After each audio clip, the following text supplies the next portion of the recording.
Hello students, class 12th सभी को नमस्कार। आज जो हमारा चैप्टर है sexual reproduction in flowering plant, इसका ये लास्ट लेक्चर है। और इसमें पिछले लेक्चर में हमने बात की थी कि कैसे सीड डिस्पर्सल होता है, ठीक है, सीड की फॉर्मेशन कैसे होती है, वो सारी बातें हमने देखी थी। उसमें मोनोकोट सीड और डाइकोट सीड के बारे में हमने पढ़ा था। आज जो है हम एक बार फिर ये जो है सीड डिस्पर्सल की एक बार फिर दोबारा से हम रिमाइंड करते हैं। सीड डिस्पर्सल एक्चुअल में क्या होता है कि जो बीज होते हैं वो एक स्थान से दूसरे स्थान पर कैसे चले जाते हैं।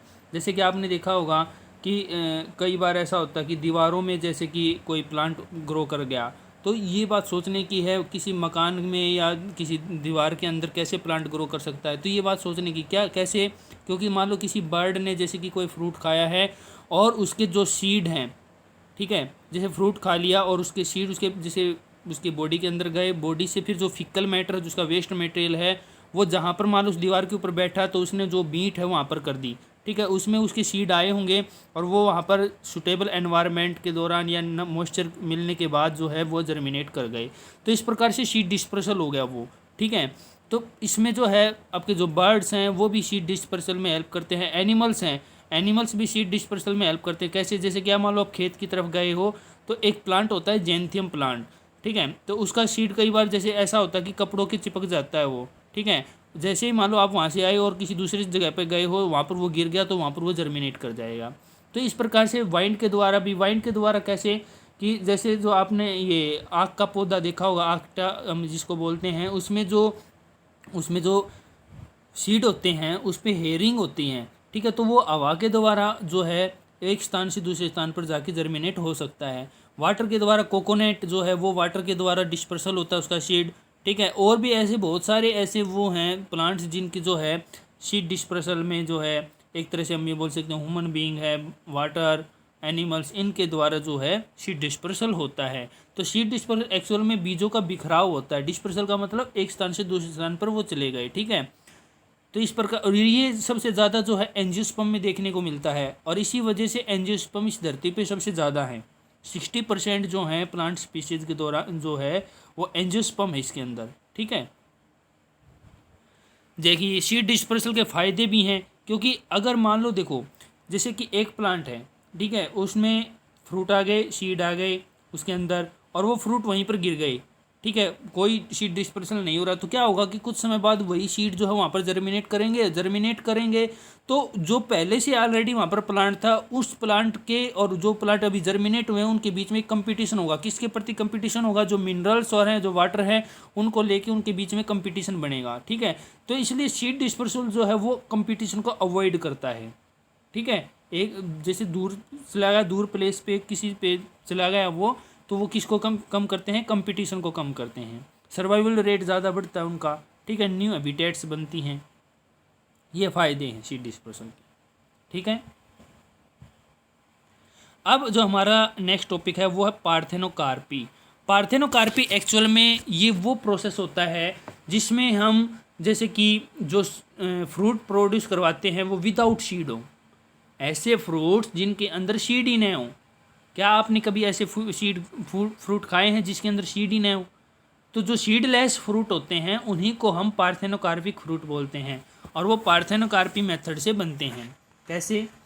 देखो ये देखिए, जैसे पपीता दिखा रखा है, ठीक है, तो पपीता के अंदर एक भी बीज नहीं है, इसका मतलब ये सीडलेस है बिल्कुल और ये पार्थेनोकार्पिक फ्रूट है। मतलब पार्थेनोकार्पिक फ्रूट, देखो हमें पता है कि जब फर्टिलाइजेशन होती है, फर्टिलाइजेशन के दौरान जो है ओव्यूल जो है वो सीड में चेंज होता है और जो ओवरी है वो फ्रूट में चेंज होती है। लेकिन अगर फ्रूट जो है इस प्रकार से तैयार किया जाए विदाउट फर्टिलाइजेशन, मतलब फर्टिलाइजेशन ही नहीं हो, जब फर्टिलाइजेशन ही नहीं होगी तो उसमें सीड ही नहीं डेवलप होंगे और उसी से ओवरी से directly with the help of hormones, यहाँ पर हम हार्मोन्स इंड्यूस करेंगे और उससे जो है फ्रूट को बनवा देंगे। इसमें हार्मोन कौन से इंड्यूस किए जाते हैं? इसमें ऑक्सिन और जिबरलिन जो हार्मोन है, ये दोनों ग्रोथ हार्मोन है, ये इंड्यूस किए जाते हैं जिससे कि पार्थेनोकार्पिक फ्रूट डेवलप करवाया जा सकता है, ठीक है। अब ये जैसे आपने ये पपीता देख रखा है, दिखाई दे रहा है इसमें डायग्राम में, इसमें एक भी सीड नहीं है और ऐसा ये वाटरमेलन है, इसके अंदर भी सीड नहीं है। तो ये पार्थेनोकार्पिक फ्रूट होते हैं। ये जो ज़्यादातर बड़े बड़े जो होटल होते हैं उनमें इस प्रकार के जो फ्रूट्स हैं देखने को मिलते हैं वहाँ पर। और सबसे पहली बार जो है पार्थेनोकार्पिक फ्रूट जो है वो किसने बनाया था? एफ न्यू ने। ठीक है, एफ न्यू नाम के साइंटिस्ट ने। ये देखिए बनाना, केले के अंदर एक भी सीड नहीं दिखाई दे रहा इसमें, तो ये पार्थेनोकार्पिक फ्रूट है। और बनाना के अंदर नेचुरली भी ऐसा होता है पार्थेनोकार्पी, लेकिन बाकी जो स्पीशीज है उसमें हम आर्टिफिशियली पार्थेनोकार्पी कर सकते हैं। Although in most of the species fruit are the result of fertilization, बहुत सारी स्पीशीज ऐसे हैं कि जिसमें फ्रूट जो है वो फर्टिलाइजेशन का रिजल्ट होता है। बस there are a few species in which fruit develop without fertilization, लेकिन कुछ स्पीशीज ऐसी भी हैं जिनमें फ्रूट जो है बिना फर्टिलाइजेशन के होता है, और इस प्रकार के फ्रूट्स को हम क्या बोलते हैं? Parthenocarpic fruit. Banana is one such example, और बनाना इसका एक एग्जाम्पल है। और बाकी जो है parthenocarpy can be induce through the application of growth hormone. हम किसके द्वारा पार्थेनोकार्पी इंड्यूस कर सकते हैं? ग्रोथ हार्मोन के द्वारा। और ऐसे फ्रूट कैसे होंगे? सीडलेस होंगे। Seed offer several advantage to angiosperm. अब सीड जो है वो उसकी बहुत सारी एडवांटेज होती हैं फ्लावरिंग प्लांट्स के अंदर, एंजियोस्पर्म्स के अंदर। वो क्या है? पहले है कि रिप्रोडक्टिव प्रोसेस जैसे कि पोलिनेशन एंड फर्टिलाइजेशन, ये इंडिपेंडेंट ऑफ वाटर। ये क्या है? मतलब जो है ये एक तरह से हम ये बोल सकते हैं पोलिनेशन होना, फर्टिलाइजेशन होना, तो एक तरह से ये वाटर पे डिपेंड करते हैं। और जो सीड फॉर्मेशन है वो मोर डिपेंडेबल है। एक बात आए, जैसे कि मान लो किसी प्लांट में सीड ही नहीं बन रहा, तो सीड नहीं बन रहा है तो क्या उससे प्लांट डेवलप करवा सकते हैं? मुश्किल है उसमें। लेकिन एक बात यहाँ पर ये भी रखना कि आगे कुछ हम ऐसे टर्म्स भी पढ़ेंगे जिनमें बिना सीड के ही हम प्लांट जर्मिनेट करवाएं, वेजिटेटिव प्रोपोगेशन के द्वारा। ठीक है, तो सीड एक तरह से क्या है? सीड वो एक श्योरिटी हो गई इस बात की कि भाई सीड से प्लांट जर्मिनेट होगा ही होगा। ठीक है, अब इसमें क्या है, जैसे कि भाई फसल पकने के बाद जैसे सीड निकाल दिए तो सीड डोरमेंट कंडीशन में चले जाते हैं। ठीक है, और सीड डोरमेंट कंडीशन में चले जाते हैं तो जब उसको सुटेबल कंडीशन मिलेगी तब वो जर्मिनेट होगा। दूसरी बात, सीड का जो है सीड के अंदर वो अडेप्टेशन होती है कि डिस्पर्सल वो कर सके, उसमें नई नई हैबिटेट्स में वो डिस्पर्सल हो जाए और नई नई स्पीसीज जो कॉलोनी बना सके अदर एरियाज में। इसी प्रकार से तो एंजियोस्पर्म सबसे ज़्यादा है इस धरती पे। ठीक है, as they have sufficient food reserve, seed के अंदर फूड पर्याप्त मात्रा में होता है। तो जो यंग सीडलिंग है, यंग सीडलिंग किसको बोलते हैं? जैसे कि आपने कभी चने भिगोए हों घर पे और वो काफ़ी दिन हो गए उनको रखे हुए, तो उनमें से ना वाइट कलर की एक कलीज टाइप में निकलती है, उसको यंग सीडलिंग बोलते हैं। Are nourished until they are capable of photosynthesis on there, वह कब तक नरिशमेंट मिलता है उनको उस फूड से जो मतलब जो कोटिलेडन होते हैं या फिर जो एंडोस्पर्मिक जो सीड हैं उनके जो अंदर जो एंडोस्पर्म होता है वो कब तक यंग सीडलिंग को फूड प्रोवाइड करवाएगा? जब तक कि फोटोसिंथेसिस होना उसमें शुरू न हो जाए। The hard seed coat provide protection to the young embryo, जो हार्ड सीड कोट होता है ऊपर वो प्रोटेक्शन प्रोवाइड करता है यंग एम्ब्रियो को। Being product of sexual reproduction they generate new genetic combination leading to variation. और इसके अलावा और क्या होता है इसमें कि उसमें नए नए जेनेटिक कम्बिनेशन देखने को मिलते हैं, नए नए वेरिएशन देखने को मिलते हैं जिससे कि वो अडेप्ट कर सकता है न्यू एनवायरनमेंट में। Seed is the basis of our agriculture, जो है सीड हमारी एग्रीकल्चर का एक आधार है। ठीक है, कैसे? Dehydration and dormancy of mature seed are crucial for storage of seed which can be use as food. Dehydration और जो डोरमेंट कंडीशन है मैच्योर सीड की, वो क्यों एसेंशियल है, या हम ये बोल सकते हैं वो किस में हेल्प करती है? वो सीड को स्टोरेज में हेल्प करती है ताकि उसको हम फूड के रूप में भी यूज सकते हैं पूरे साल, और उससे फिर नई फसल भी हम आगे ग्रो करवा सकें। जैसे कि गेहूं का है, ठीक है, गेहूं डोरमेंट कंडीशन में है तो हमने जो है हमारी जो टैंक होती हैं उनके अंदर स्टोर कर लिया। ठीक है, जब उसका बिजाई का सीज़न आएगा तब उसको हम बोने के लिए लेके जाएंगे। ठीक है, और उसी सीड को बो देते कई बार फार्मर। तो इस प्रकार से वो डोरमेंट कंडीशन में तब तक वो हमारे फूड के लिए फूड के रूप में अवेलेबल है। ठीक है, एडवांटेज ऑफ सीड डोरमेंसी क्या है? पहला है रिड्यूस कंपटीशन अमंग प्लांट, वही बात आ गई इसमें, कंपटीशन जो प्लांट्स के बीच में है उसको रिड्यूस करता है। कैसे?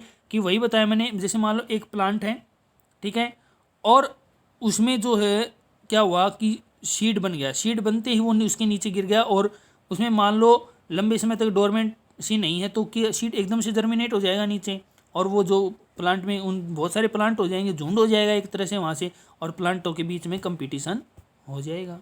ठीक है, तो ये रिड्यूस करता है कंपटीशन।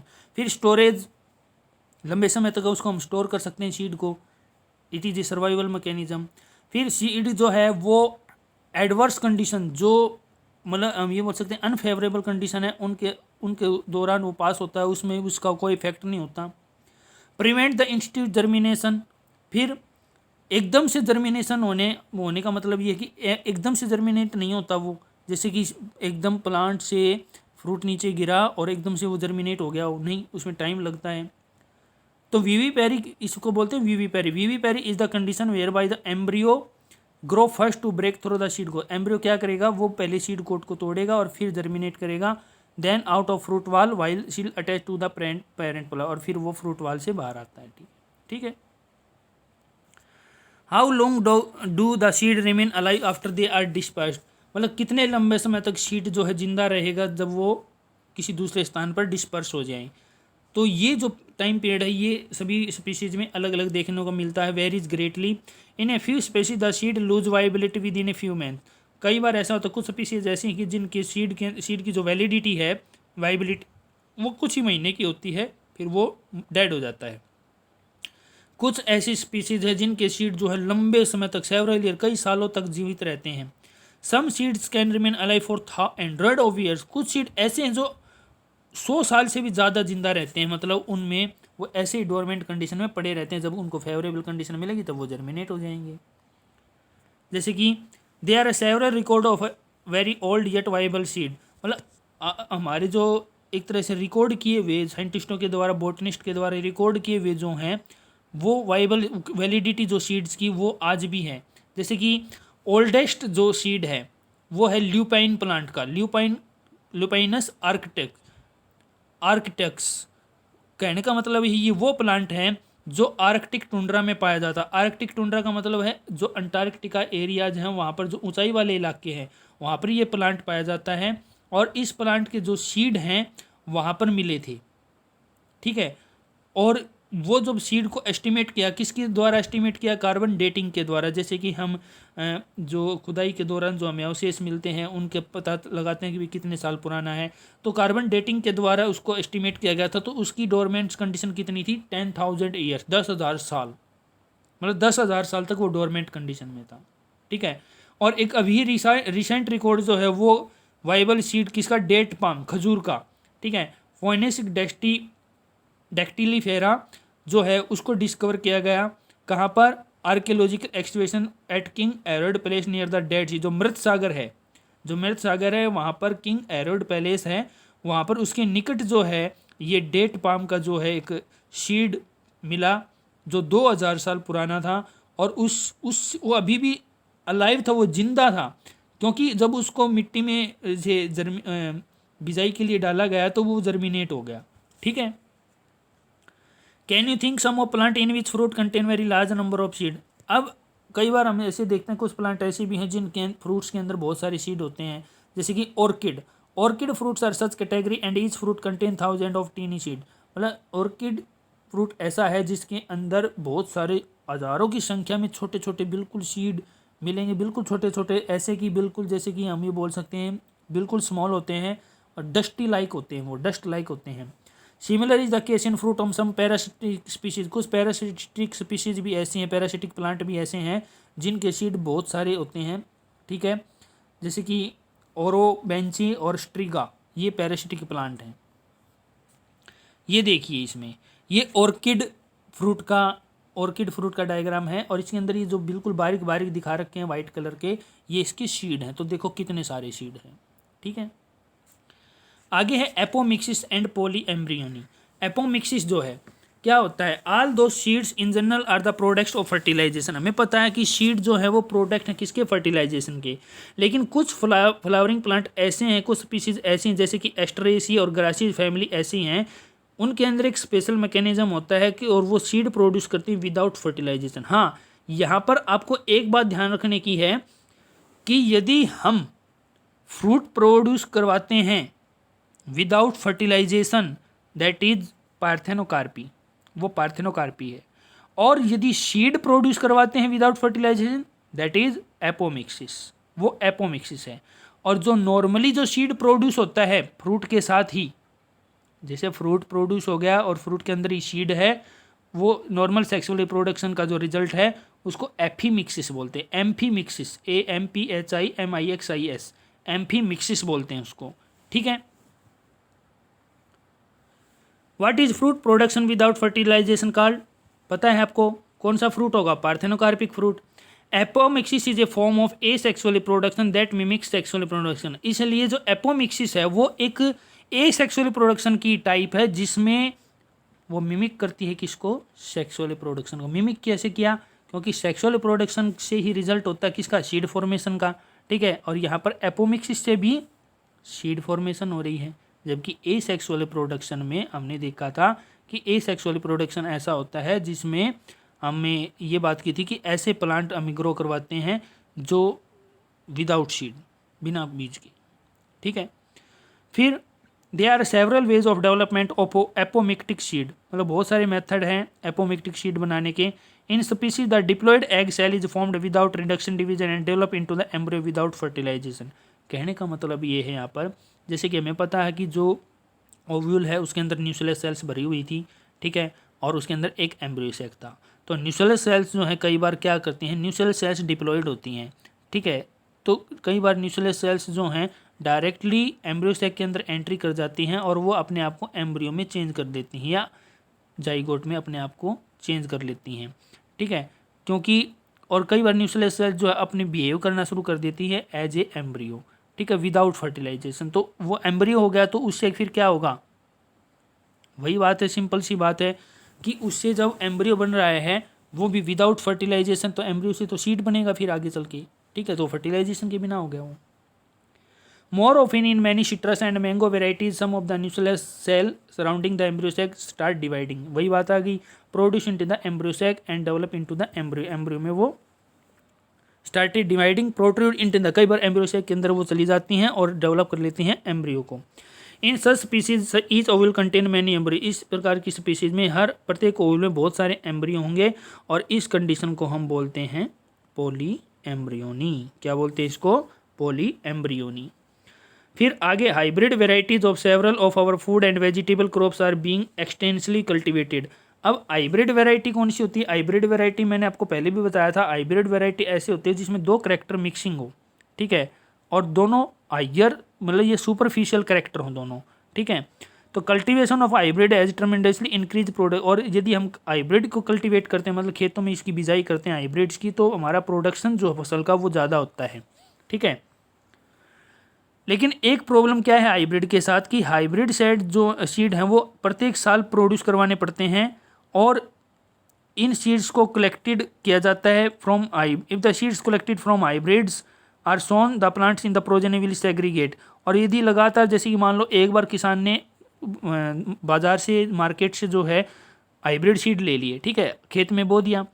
ठीक है। खेत में बोने के बाद जब फसल पक कर तैयार हुई तो उन सीड्स को कुछ ने उसने बेच दिया और कुछ रख लिए। अब कुछ रख लिए तो क्या होगा कि उसमें देखो सेक्सुअल प्रोडक्शन हुआ था, पोलिनेशन, फिर सेक्सुअल प्रोडक्शन हुआ था। तो जो हाइब्रिड है उनके जो करेक्टर हैं वो सेग्रीगेट हो जाएंगे और वो हाइब्रिड जो नेस उसकी हाइब्रिड करेक्टर जो वो मेंटेन नहीं हो पाएंगे। इसलिए उसमें वो, अगर वो हाइब्रिड को मेंटेन करना चाहता है अपना प्रोडक्ट, उसकी इसीलिए उसका प्रोडक्शन डाउन चला जाएगा। जब हाइब्रिड करेक्टर मेंटेन नहीं होंगे तो फसल का प्रोडक्शन डाउन चला जाएगा। ठीक है। और वो उनको बोएगा दोबारा से, फसल इतनी होगी नहीं। ठीक है। इसलिए उसको हर बार जो है हाइब्रिड सीड जो है वो मार्केट से खरीदने पड़ते हैं। Production of hybrid seed is costly. Hybrid seed का जो प्रोडक्शन होता है वो काफ़ी महंगा होता है, इसलिए cost of hybrid seed become too expensive for the farmer. इसलिए किसान के लिए वो ज़्यादा महंगा है। ठीक है। और एक बात और बता दें इसमें कि हाइब्रिड सीड जो है वो कल्चर मीडियम के अंदर भी प्रोड्यूस करवाए जाते हैं, जो हमारे, हम बोल सकते हैं साइंटिस्ट होते हैं उनके द्वारा, बॉटनिस्ट के द्वारा ही प्रोड्यूस करवाए जाते हैं। और मान लो वो कह दें किसान से कि भाई लो ये तुम सेल लो, 2-3 सेल लो और इनसे एक नया प्लांट प्रोड्यूस करवा लेना, तो वो कहेगा भाई मैं ये कहाँ पर प्रोड्यूस करवाऊँगा, मुझे तो बस सीड दे दो भाई। ठीक है। तो इस प्रकार से वो बहुत ज़्यादा महंगा होता है। अगर if these hybrids are made into apomictic, यदि इन्हीं हाइब्रिड्स को हम एपोमिक्टिक बना दें, there is no segregation of character in the hybrid progeny, तो इसलिए वहाँ पर करेक्टर का सेग्रीगेशन नहीं होगा हाइब्रिड प्रोजेनी में और वो फसल हाइब्रिड बनी रहेगी। तो farmer can keep on using the hybrid seed, farmer के पास वो hybrid seed as it is रहेंगे, हर साल उसको दोबारा से नहीं खरीदने पड़ेंगे। ठीक है, कहने का मतलब ये है कि विदाउट फर्टिलाइजेशन सीड प्रोड्यूस हो रहे हैं। ठीक है, उन सीड को उसने रख लिया, आगे फिर बो दी। Because of the importance of apomixis in hybrid seed industry, importance जो है एपोमिक्सिस की किस में है, हाइब्रिड सीड इंडस्ट्री में। Active research is going on in many laboratories around the world to understand the genetic of apomixis, ये पूरे world में लेबोरेटरीज के अंदर इस पर रिसर्च चलती रहती है इनकी जेनेटिक्स को समझने के लिए। ठीक है, तो इसमें आपका इतना ही। आज ये जो है ये लेक्चर यहाँ पर ये लास्ट टॉपिक था, यहाँ पर ये आपका लेक्चर कंप्लीट हो गया। ठीक है, कल से हम नया चैप्टर स्टार्ट करेंगे। इस चैप्टर के नोट्स जो है आपको बनाने हैं, पढ़ते रहो, लगे रहो। All the best all of you, thank you and have a nice day.